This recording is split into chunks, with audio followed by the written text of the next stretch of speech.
grade. So I've acquired quite a few raw coins that I'm going to get graded. And in this video, I'm going to talk through my strategy of trying to capture the most realistic and fair grade for my coins. I've submitted a lot to PCGS over the last 5 years. And part of the reason I collect raw coins now is because honestly, I'm just kind of sick of PCGS telling me kind of, hey, you thought that coin's amazing, it's cleaned. You thought it was a stunning 65 at least, it's a 64 or 63. And what ends up happening is you get your coins back and you just don't seemingly love them as much. If someone told you that, hey, that coin's not as special as you thought. That's why I've really shifted away from collecting graded coins. However, the problem I've learned is in my collection, I'm always looking for better examples. And in turn, I don't need to keep every coin I've ever purchased.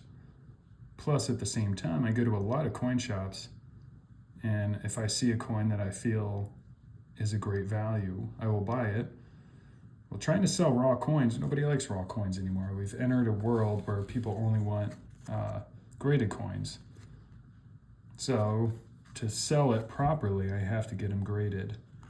So let me talk through a strategy here. I've noticed that PCGS, I don't know. I'm just a collector. This is all speculation and opinion. Take it as that.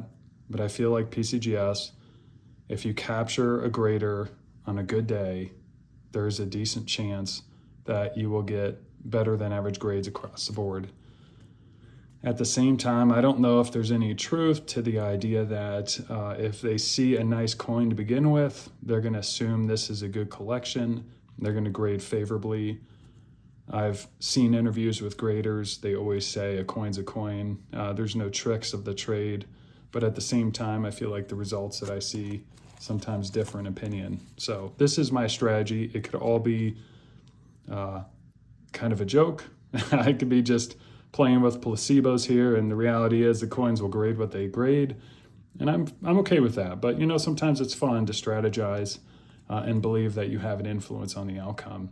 So part of the reason I have a strategy is back here, some of these dimes, which I'll get to in a second, and some of the quarters, and most specifically, where's it at? This coin right here. I'm going to talk about this coin because I did something that you all think may be absolutely crazy. So there's a reason why it's placed where it is. So my theory, of course, like I used to submit these purely in order of like PCGS number. In other words, small cents, nickels, dimes, quarters, half dollars, and then you go by date. And largely speaking, I will maintain like the order of small denomination to large, but not necessarily in date specific. I only have 2 Indian cents. As you can see, one is clearly just a brown cent, nothing too special there. I'm just going to submit that. This is a very nicely toned. This was in a, 64 red brown. I believe it'll probably maintain that order. I've just shifted to collecting mostly red Indian cents, so this just doesn't quite fit the overall collection. Let me try and zoom in a little bit here.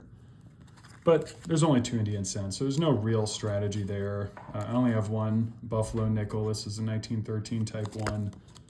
Again, no strategy, just a Buffalo nickel. And then I get to the Jefferson nickels here.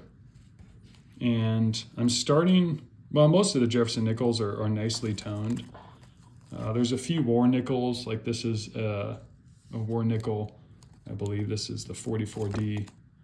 Yeah, it has full steps for sure. I've collected Jefferson nickels. I understand like the kind of tricks of the trade or rules they have. If there's any cuts across the steps, it might be perfectly full, but if there's the slightest mark disrupting any of the steps, technically speaking, they will consider it not full steps. But I've seen many examples that still grade full steps even with marks. So anytime I'm close and it makes a big price difference, I'll still submit it, because why not? You have nothing to lose.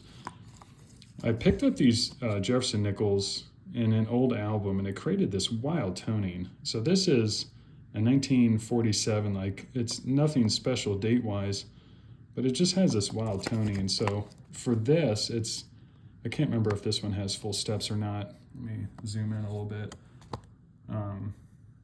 It's a close call full stepper. I'd be happy to get it, but the reality is I'm submitting this one for the toning. That's just wild toning. Similar here. This has some pretty wild toning. Again, pretty basic date. This is at best a 65 if I'm lucky, but it'll sell on the toning. Most of these Jefferson nickels are the same. This one, again, some pretty interesting toning. There's definitely not full steps there, but stuff like that just doesn't sell as well not being in a holder. This is a 48 S. I think it has a real shot at full steps. You can kind of make them out there. Obviously, I'd recommend you take a 5 or 10X loop. I believe that's what the graders use. Here is a 49. Again, nice color. This is the 49D, and I think it has a fighting chance of full steps.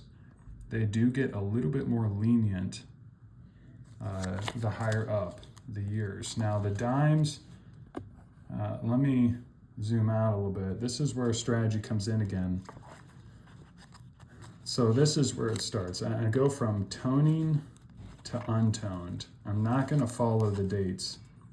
There was an old Capital Plastics holder I bought at a coin shop that was effectively, he priced it at $1 above melt. So it was like $4 a coin. And this guy collected the 46 through 64. And majority of them are blast white. This was not in there, but it was sitting in a Capital Plastics holder for, I'm assuming, decades. And it just had a not pleasing film. I would say of the roughly 40 plus coins that were in there, only 5 of them are worthy of grading, or 6, I'm sorry. And all 6 I dipped in E-Zest or Easy Est. I'll get to those in a second. Problem is they're super blast white, and it would look kind of shocking to go from like this, which has a very natural skin tone on the coin with some nice subtle toning, to a suddenly blast white coin. So that's why I'm kind of working my way in. I'm going from toner to non-toner. This is more of a nice kind of subtle brown toning.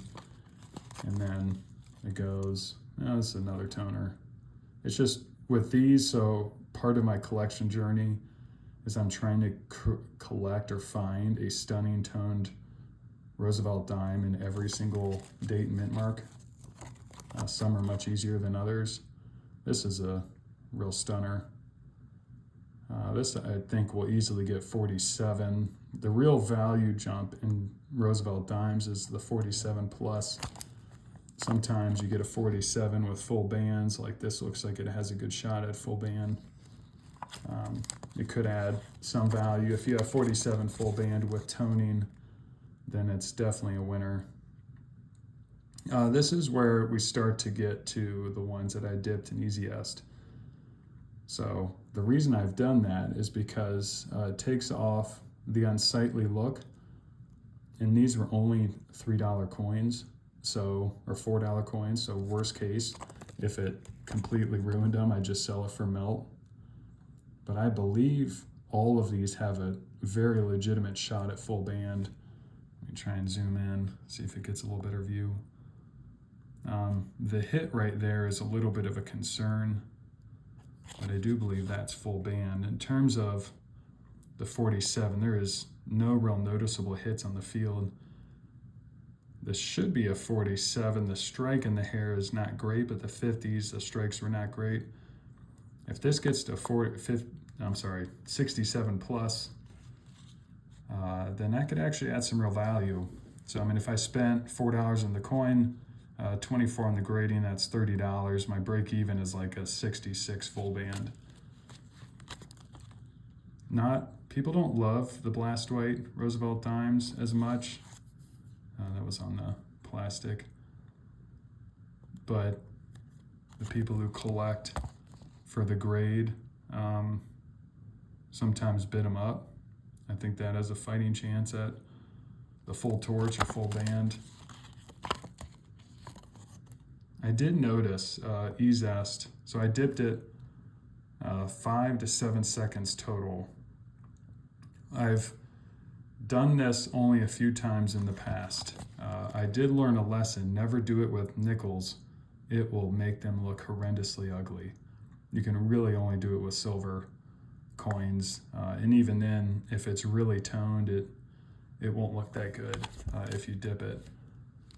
Actually, real quick aside, I tried it. My kid bought this coin. I tried to get her into collecting, so this was only like a $5 coin. This is my first foray back in easiest, and this was harshly toned, or not harshly toned, it was extremely toned.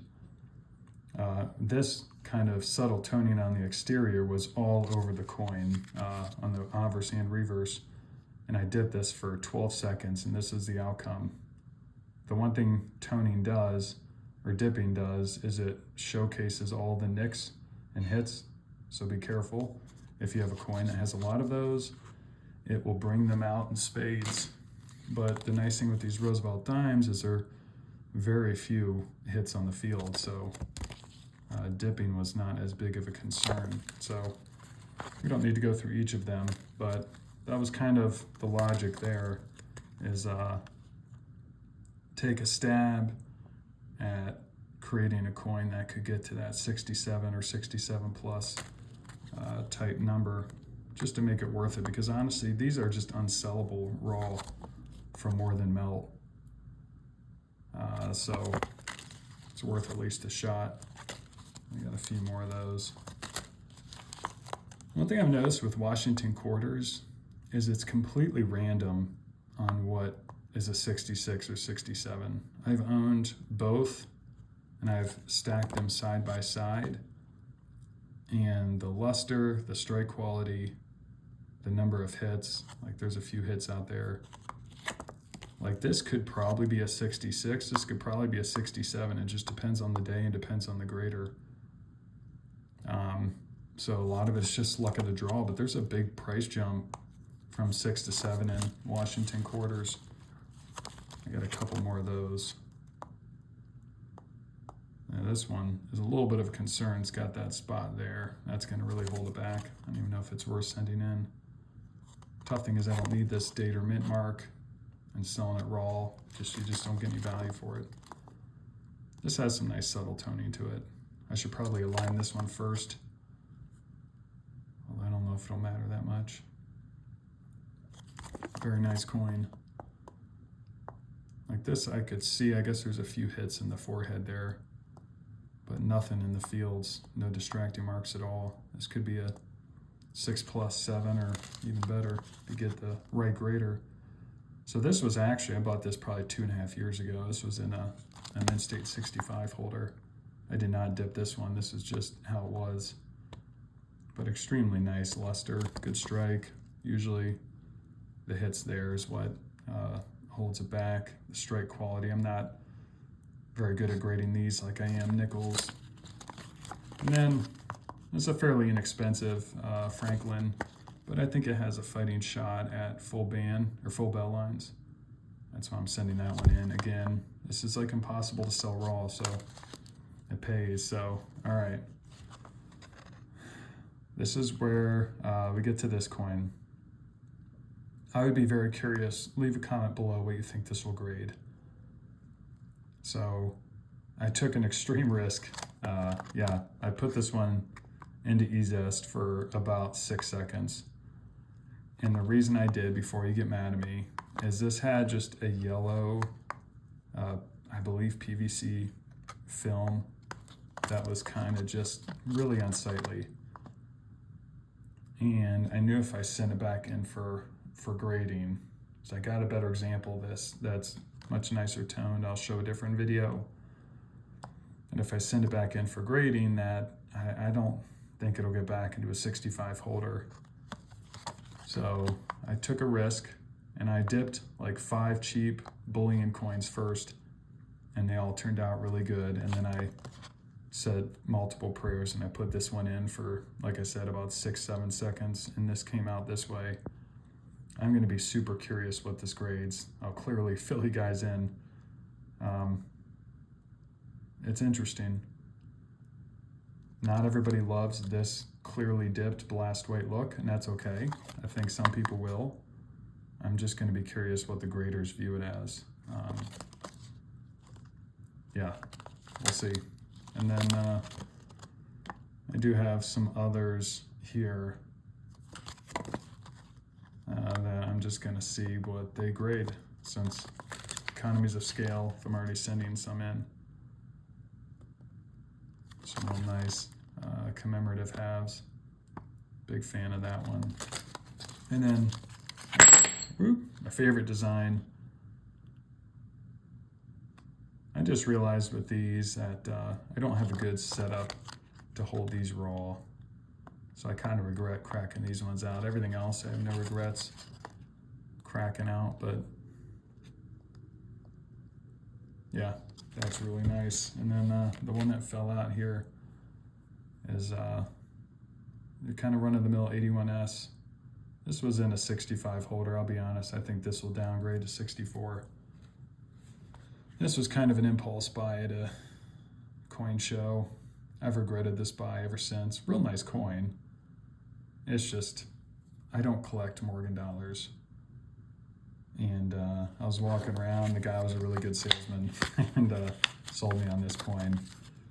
So now, ready to cut my losses, put it back in a holder. I tried to fit it. I tried to consider maybe collecting all the S-Mint marks. It didn't make sense. I just don't care that much about Morgan dollars. Sorry to offend anyone. So back it will go. So stay tuned. Sending these in economy, so it's probably going to be anywhere from 2 to 24 months before PCGS gets it back. But I will make an updated video when they do with the grades. Take care.